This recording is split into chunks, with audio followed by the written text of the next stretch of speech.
Hi, welcome to our channel where we share the most intriguing stories. When a quiet war veteran finds an eviction notice nailed to his gate by a corrupt HOA he never joined, he sparks a showdown that uncovers a multi-million-dollar fraud. One man, one house, one hell of a fight. This isn't just a story, it's a reckoning. I woke up that morning like I had every other Tuesday for the past 20 years, with the steady creak of my knees and the smell of brewed coffee drifting from the kitchen. Rasty, my old bloodhound, nudged at my boot with his nose, tail thumping softly against the floorboards. Sunlight crept through the blinds, painting long stripes across the living room rug. Another quiet day in Saddle Creek, Utah. Or so I thought.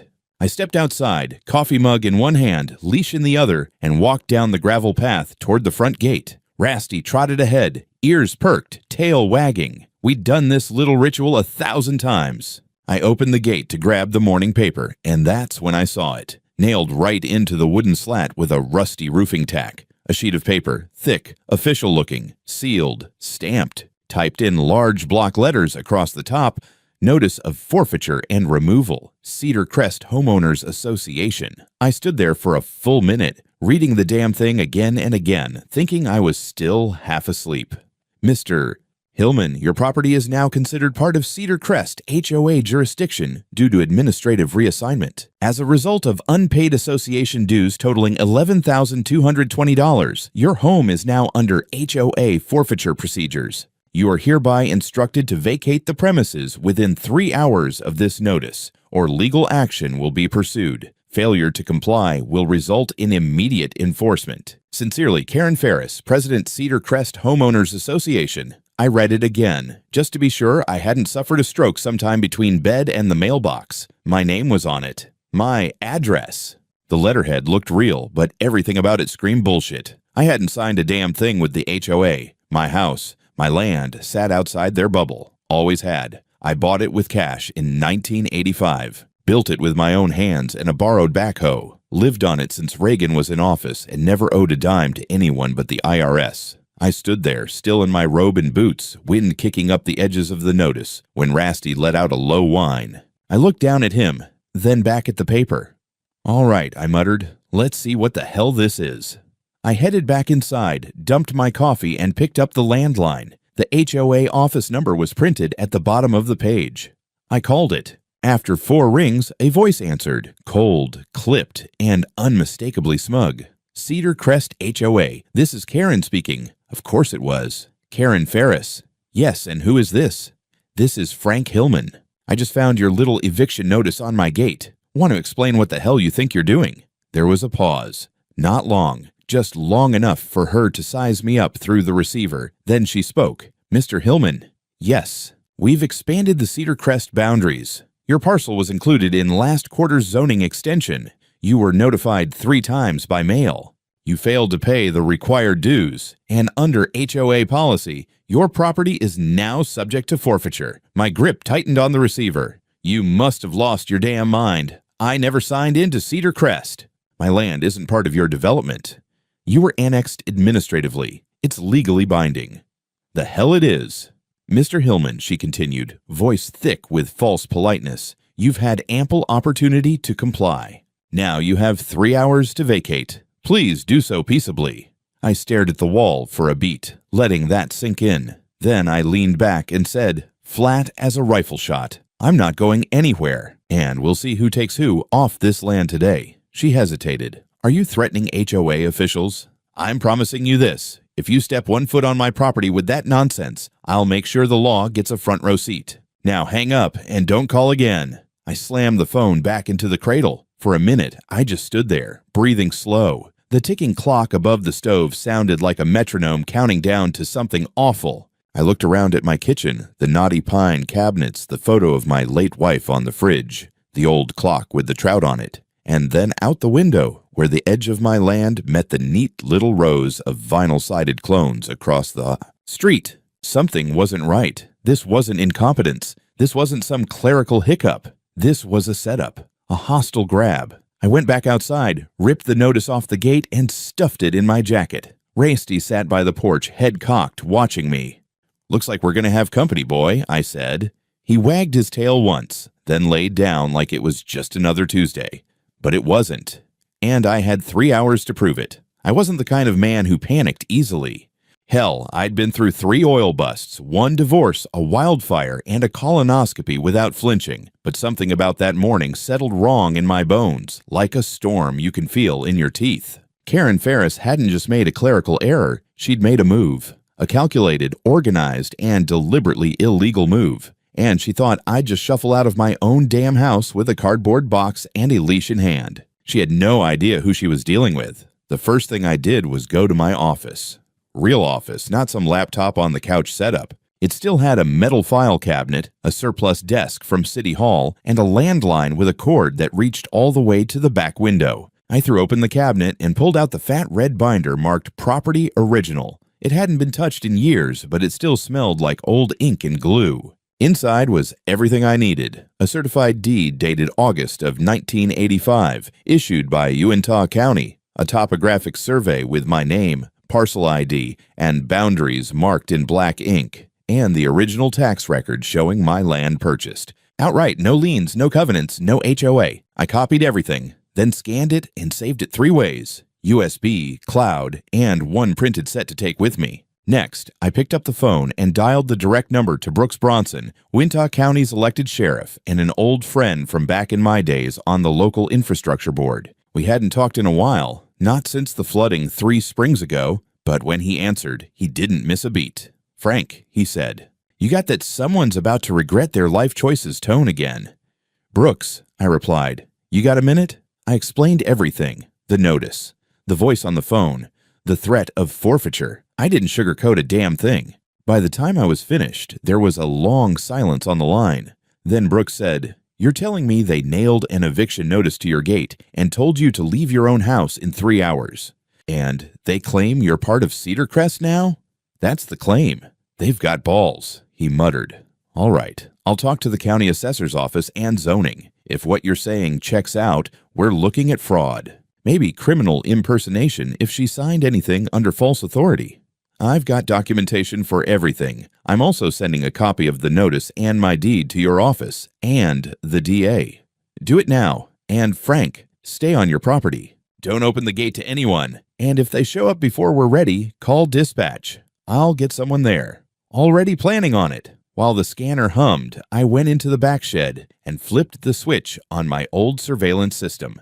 I'd installed the cameras a few years ago after some meth heads tried stealing copper wire from the barn. Never had to use them much, but they still worked. 8 cameras, full coverage, infrared, all wired to an external DVR and now streaming to my phone. By 10 o'clock, I had sent 4 emails. 1 to Brooks, 1 to the DA's office, 1 to the county recorder, and 1 to the Saddle Creek Times, marked confidential, just in case this thing got uglier. I also included a copy of the county zoning map I pulled from the public access site. My property sat just west of the HOA's boundary line, like an island surrounded by over-fertilized conformity. You could clearly see my lot was not included in their jurisdiction. It wasn't just my word. It was on the damn map. In color. I took a moment to breathe. Rasty had fallen asleep under the desk. Outside, the wind picked up, carrying the smell of cut grass and early autumn. But I couldn't relax. I remembered something. About 6 months back, Karen Ferris had approached me during a community social hour in front of the new clubhouse they built across the road. I'd walked over for free lemonade and wound up in a 20-minute monologue about property uniformity and shared values. She'd asked if I was open to integration, and I'd told her politely to take her integration and shove it where the HOA didn't shine. I didn't think anything of it at the time. Just another busybody with too much free time and a brochure fetish. Now I realized that was her probing me, testing the fence, seeing if I'd fold. She must have decided I was weak, alone, old, soft. A man she could pressure into silence. Well, she got the old part right. I grabbed my cell and checked the camera feeds. All quiet. For now. But I knew that wouldn't last. I went outside and looked down my drive. The gravel was still damp from last night's rain. The American flag fluttered in the wind above my porch. Everything looked peaceful, ordinary, but there was tension in the air, like static before a lightning strike. I picked up a wrench from my tool rack and tightened the bolts on the main gate. Just a habit. Just something to keep my hands busy while the enemy lined up her next move. She gave me 3 hours. I wasn't going anywhere, but I sure as hell wasn't waiting empty-handed. I didn't have to wait long. 2 hours and 31 minutes after the so-called notice had been posted, the gravel at the end of my driveway began to crunch beneath unfamiliar tires. I was sitting on the porch with Rasty curled up at my feet, a fresh cup of coffee in one hand and my cell phone in the other, camera feeds live and rolling to the cloud. I stood slowly, placed the cup down on the railing, and watched as the caravan pulled in. First came a white pickup truck with a Cedar Crest HOA logo slapped on the side like a damn sheriff's star. Big chrome grille, shiny tires, like it had never seen a dirt road in its life. Behind it, a newer model SUV followed. Tinted windows, no plates, no state tag. That already set my teeth on edge. The truck came to a stop just outside my gate.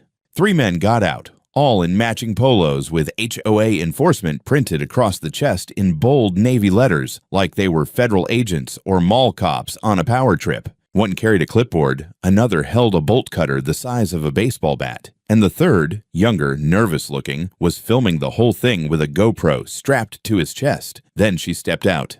Karen Ferris, dressed head to toe in white, blazer, slacks, heels, like she was walking into a boardroom instead of someone's front yard. She carried a leather binder in one hand and a goddamn bullhorn in the other. She looked at me like I was some old wreck of a building scheduled for demolition. "Mr. Hillman," she called out through the megaphone, her voice amplified and brittle. "You have been served formal notice. You have failed to vacate the premises within the time allotted. HOA enforcement is authorized to secure and reclaim this property under Section..." I held up my hand, calm, steady, like I was signaling a dog to stay. "Karen," I said, loud enough to carry, "you're trespassing." "This is no longer your property, Mr. Hillman," she replied, her voice sharp and theatrical. "You failed to comply with association obligations and ignored repeated communications. You've left us no choice." The man with the bolt cutter moved toward the gate. My gate. The one I'd welded myself out of old oil rig piping back in 92nd. He lined up the cutter with the chain, like this was just another Tuesday eviction. I stepped off the porch slowly, pulling my phone out, camera recording.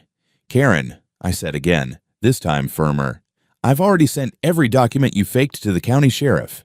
I've got video evidence, a clean deed, a zoning map, and a notarized affidavit showing my land's been private since before your HOA even existed. If you cut that chain, you're committing a felony." She actually smiled at that. Real smug. "Mr.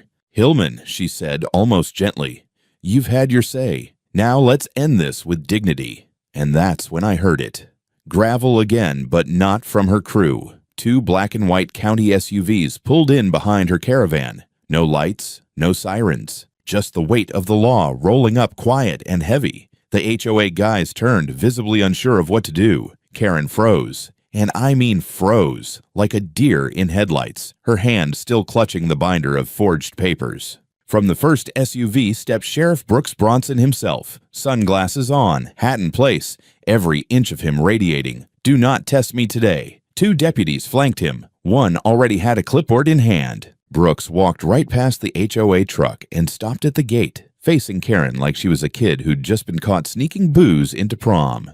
"Karen Ferris," he said flatly, "you're under investigation for criminal fraud, property falsification, and unlawful attempted seizure of real estate. Step away from the gate and put the binder down." She blinked. "Excuse me? I am the president of..." "You're not the president of anything right now. Hands where I can see them." It was beautiful, slow, precise. She didn't even get to scream or flail. One of the deputies already had the cuffs out. Her 3 little henchmen backed off fast. The guy with the bolt cutter dropped it like it was radioactive. Karen went pale as concrete. She muttered something about legal oversight, but Brooks was already reading her rights. I just stood there, leaning on my cane like I was watching a high school play wrap up its final act. Rasty, bless him, barked twice and trotted over to the gate, tail wagging like we'd just won the lottery. One of the deputies gathered up the fake documents, the eviction notice, the forged HOA declarations, even a fake title transfer form. Another began taking statements from the HOA crew who suddenly had no idea who gave them orders.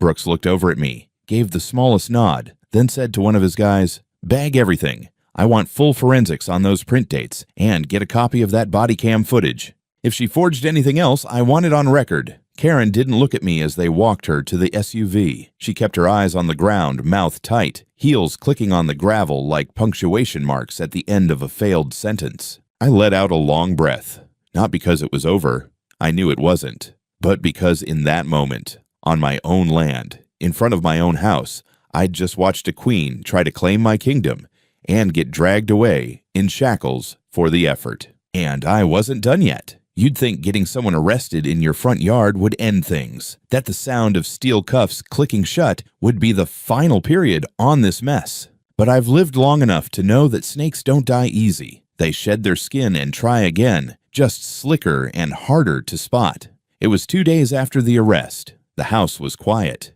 Too quiet, if I'm honest. I'd had a few neighbors swing by to check in. The Langleys brought a casserole. Old Tom from up the road stopped by with a six-pack and a shaky, "Hell yeah, Frank." But mostly, it was just me and Rasty, watching camera feeds and waiting for the dust to settle. Only it didn't. That Thursday morning, I got a knock on the door, UPS envelope, no sender listed. Inside was a thick printout. Public statement from the Cedar Crest Homeowners Association regarding the incident at Parcel 1048. I sat down and read every word, jaw clenched tighter with each paragraph. Cedar Crest HOA expresses its regret regarding recent confusion concerning the property located at the boundary of our jurisdiction. Contrary to circulating rumors, HOA President Karen Ferris was engaged in a good faith effort to assist Mr. Hillman in resolving an administrative oversight related to unpaid taxes and neighborhood compliance. HOA records show numerous attempts to contact Mr. Hillman, all of which were either declined or ignored. The association's intention was to prevent the unnecessary seizure of his property by county authorities due to long-standing neglect. The events of Tuesday morning were the unfortunate result of miscommunication and overreaction. We are committed to transparency and community unity going forward. I laughed, out loud, the kind of laugh you don't enjoy but choke on. Good faith effort, prevent seizure, overreaction. They were rewriting the entire damn story. An hour later, I saw the first online posts. HOA's Facebook page had a polished community update with smiling stock photos of diverse families and lawn chairs. Karen's name was barely mentioned, just a vague reference to ongoing legal review and volunteer leadership transition. The post claimed I had been in discussions about joining the HOA for over a year, and they had offered flexible compliance. Terms. Bull. Absolute pressurized grade A bullshit. And it didn't stop there. Local Saddle Creek forums had anonymous users, brand new accounts, posting things like, "You know, Frank used to be a nice guy, but he's gotten paranoid lately. Maybe he just misunderstood the situation. HOA was trying to help. Nobody talks about the back taxes. I heard Karen was trying to donate funds to save his house. He just snapped." It was slick, coordinated, professional even. This wasn't Karen on her phone from jail. Someone else in Cedar Crest had picked up the torch. The HOA board must have circled the wagons fast, trying to spin the story before it caught fire. And it was working. A neighbor I barely knew, some guy named Micah who moved in 2 years ago, crossed the street and asked me if I was doing okay mentally. Mentally, I said, blinking at him. "Yeah, I mean, I read online. Someone said you were a little, unstable. You know, with everything going on." I stared at him so hard he actually stepped back. "Micah," I said quietly, "if you ever read a thing about me online again, maybe ask yourself who posted it. Then turn off your damn router." He left in a hurry. I wasn't going to let these snakes build a nest in public opinion. If they wanted a PR war, I'd give them one, but not the way they'd expect. I called Brooks first, just to update him. He grunted, said, "They're pulling an old trick. Smear the victim before the grand jury sees anything. You keep your head, Frank. We're working the paper trail." But I had something else in mind, too. The next day, I contacted a friend of my late wife, Olivia Hallbrook, editor at the local Saddle Creek Sentinel. She owed me a favor, and I wasn't above calling in chips. I handed her a neat folder, copies of the notice, my deed, the zoning map, the video of Karen's arrest, and a short summary of events written in plain English. By the weekend, her piece ran on the front page. Veteran homeowner targeted by HOA power grab. Illegal eviction attempt ends in arrest. It had my face, my house, my dog, and most importantly, the truth. That's when the emails started. 5 other homeowners, elderly, Quiet. People who hadn't spoken up before, they sent me copies of their notices, their invitations to join the HOA, their letters with missing page numbers and strange font mismatches. One of them, a widow named Elsie who lived up the hill, had signed something in 2015, thinking it was just a neighborhood welcome packet. Now her house was listed on a HOA foreclosure auction site, owned by a company with a PO box in Nevada. This wasn't just a mistake. This was a system, a racket. Karen hadn't worked alone, and her friends weren't done yet. But neither was I. The thing about fighting snakes is you can't just cut off the head. Not if it's got a dozen more slithering underneath, waiting for the lights to go out so they can finish the job. And I'd started to realize something ugly. Karen wasn't the brain. She was just the face. The PR smile. The white blazer front for something colder, deeper, and older than I first figured. If I wanted to kill this thing for good, I had to go below the skin. The call came from Wyatt Lanning, a buddy of mine from way back. Once ran the local community theater before it went bankrupt during COVID. I remembered him as the only guy who could make a Shakespeare monologue sound like a bar fight. When I reached out, I didn't even finish explaining what I needed before he said, "You want a sting?" "Yeah," I replied. "You ever play a state auditor?" He laughed. "I once played Nixon in a bowling alley. I can be whoever you need." I gave him the backstory, told him to grow a beard, throw on a beige suit, and carry a cheap government-issued briefcase. I even printed a badge for him. Nothing official, just something that looked the part enough to make HOA idiots blink twice. We dubbed him Kenneth Talbot, Special Liaison for Regulatory Oversight. He showed up at Cedar Crest's temporary HOA office on a Monday morning, same one where Karen used to hold her little rulebook seances. A couple of her board members were already there, holding a closed-door meeting. Kenneth, walked in with full confidence and a clipboard, told them he was there for an emergency oversight review under Utah Code 1432 subsection G, which, by the way, does not exist. They bought it anyway. I sat in my truck 2 blocks away, listening through a wire he had pinned to the collar of his jacket. The man deserved an Oscar.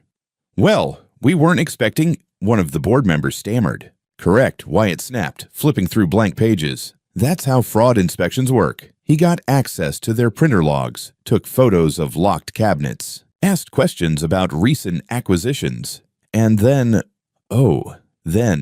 he asked if anyone else had signed transfer authorizations for my property.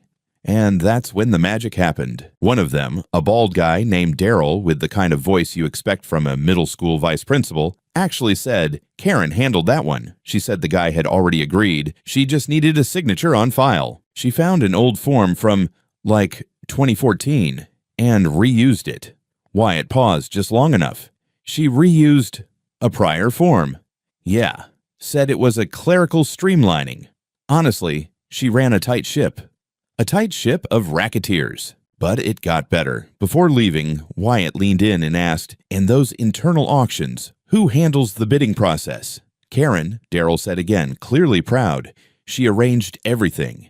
Handled title transfers, buyer packets, wire confirmations. She even used her personal email, said it was faster than the HOA domain. We had her, not just on trespassing, not just on forgery, but on a deliberate system of real estate fraud, with emails, forged signatures, fake auctions, and private enrichment." Wyatt got out clean, drove straight to my place, handed over the flash drive, and poured himself 2 fingers of my best whiskey. He earned it.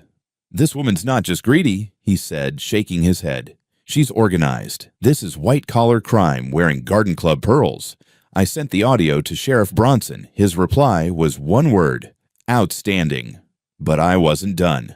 The next morning, my attorney, Miriam Gould, a sharp-as-nails widow who had once been married to a state judge and now practiced law like it was a blood sport, filed a petition for civil injunction. We attached the transcripts, the zoning maps, and Wyatt's recording as supporting evidence of systemic HOA fraud. Miriam also sent a formal letter to the county auditor's office requesting a forensic review of Cedar Crest HOA's books under suspicion of embezzlement, collusion, and unlawful foreclosure of private assets. And just for good measure, I had 2 yard signs printed, big ones, red letters on white background. "This land is not for sale. This house is not yours." Choi, you chose the wrong man. I put one at the end of my driveway and the other right on my porch. It wasn't about scaring them off anymore. It was about telling them, and everyone else in this town, that I was no longer on defense. The war had started, and now I was hunting. The thing about crooks like Karen is they always underestimate the paper trail. They think if they hide things behind enough procedures and alphabet soup bureaucracy, no one will bother to untangle the mess. And 9 times out of 10, they're right. Most people give up, but I don't. After Wyatt's sting, Miriam brought in the big guns. She'd been quietly working behind the scenes with a retired IRS auditor named Harold Belmore, a man who could smell shell corporations like a bloodhound smells bacon. Harold looked like every boring accountant stereotype rolled into one. Wire-rimmed glasses, khakis, loafers, a voice like slow gravel. But when he talked numbers, the man turned into a surgeon. Clean, cold, lethal. He requested access to Cedar Crest HOA's public financial statements, the ones they were legally obligated to submit each quarter. Then he cross-referenced those with vendor listings, permit requests, and property transfer filings from the county recorder's office. It took him 3 days. 3. Then he called us in. We met in Miriam's office, small, quiet, walls lined with law books so old the dust was a legal liability. Harold had set up his laptop on the conference table with 2 giant monitors hooked in. One showed spreadsheets, the other maps and flowcharts. "I'll make this simple," he said, adjusting his glasses. "What you've got isn't just harassment or misconduct. It's theft, systematic, organized, and ongoing." He clicked through slides. Over the last 4 years, Cedar Crest HOA reported landscaping and security expenditures that exceeded $2.1 million. But I traced those payments, and here's the kicker, to 4 shell companies. All of them were registered to a P.O. box in Henderson, Nevada. And the authorized signer on all 4 accounts? Click, a scanned signature, Karen Ferris. She created fake vendors, Harold continued, then funneled HOA dues into them, billed them as services, pocketed the cash. I estimate conservatively that she skimmed between 3.5 and 3.8 million total. Miriam didn't flinch. "What about property seizures?" "Worse," Harold replied. Using compliance violations as a pretext, she targeted elderly or absentee homeowners, sent them letters they didn't understand, then initiated foreclosure under the HOA's bylaws. But those auctions... He pulled up a web page, password-protected private domain. She ran them off the books, sold the homes to proxies, flipped them, profited again. We're talking criminal fraud, wire fraud, RICO-level conspiracy. I stared at the screen. One of the homes listed was Elsie's, the widow who'd sent me that confused letter. Another belonged to a man I knew, a Korean War vet who'd moved to assisted living last year. His daughter never got a chance to reclaim the house. It had already sold at auction to one of Karen's fake LLCs. "Can you prove all of this?" I asked, low. Harold didn't even blink. "Already have. I've got timestamps, IP logs, vendor routing info, and internal emails. I even matched up signatures. Some of the deeds were notarized by a woman who died in 2019. Miriam stood, hands behind her back, like a general surveying a battlefield. "We take this to the district attorney," she said. "Full brief. Multiple victims. This isn't civil anymore. It's criminal and federal." That same afternoon, Brooks called me. He'd already been briefed. "Frank," he said, "you've opened the gates of hell for them."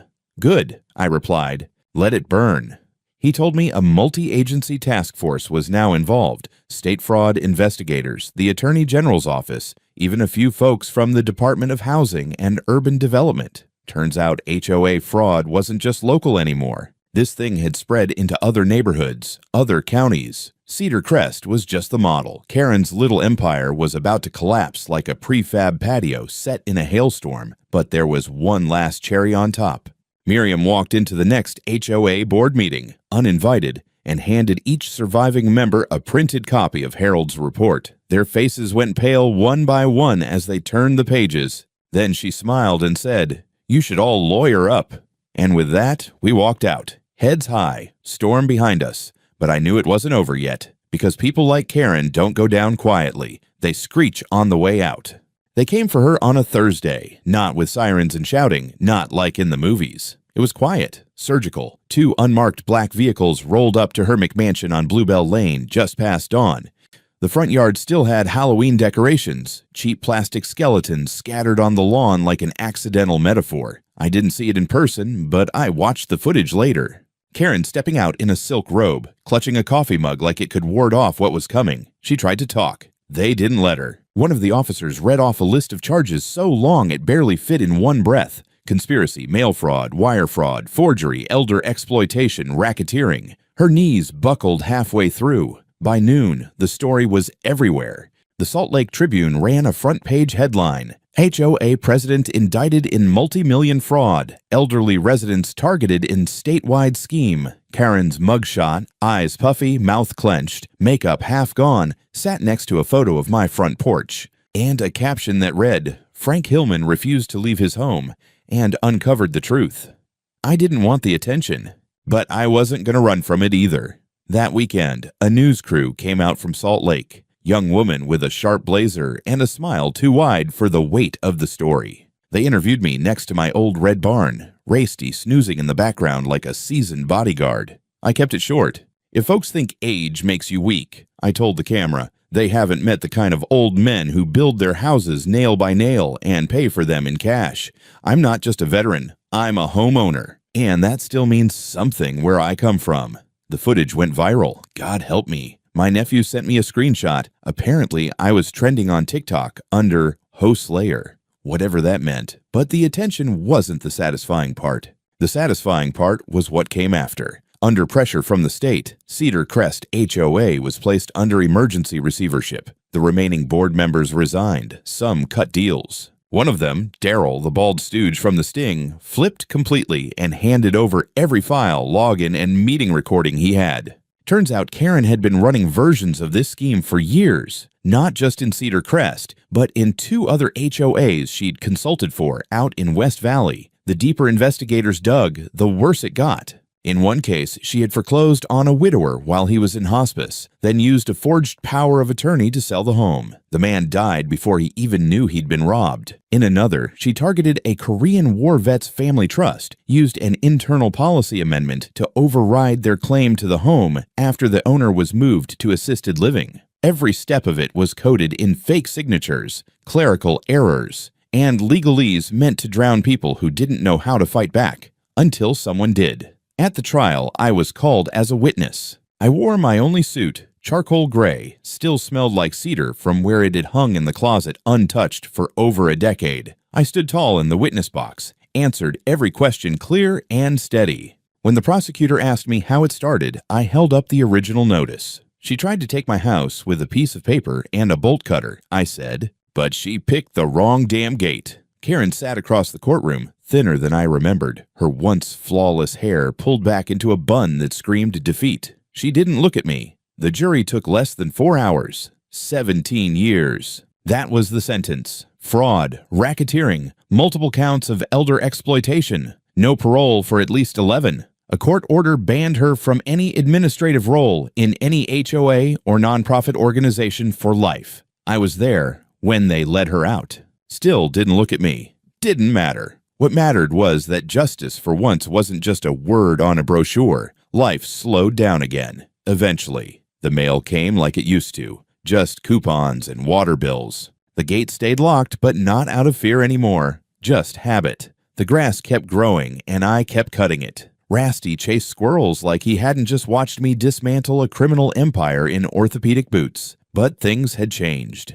The Cedar Crest HOA, or what was left of it, dissolved fully within 3 months. The county stepped in, ran an independent audit, and confirmed what we already knew. Over a dozen homes had been seized or coerced under false pretenses. Some were returned to rightful owners. Others ended up in ugly probate tangles. But at least the bleeding stopped. The state legislature passed something called the Hillman Act.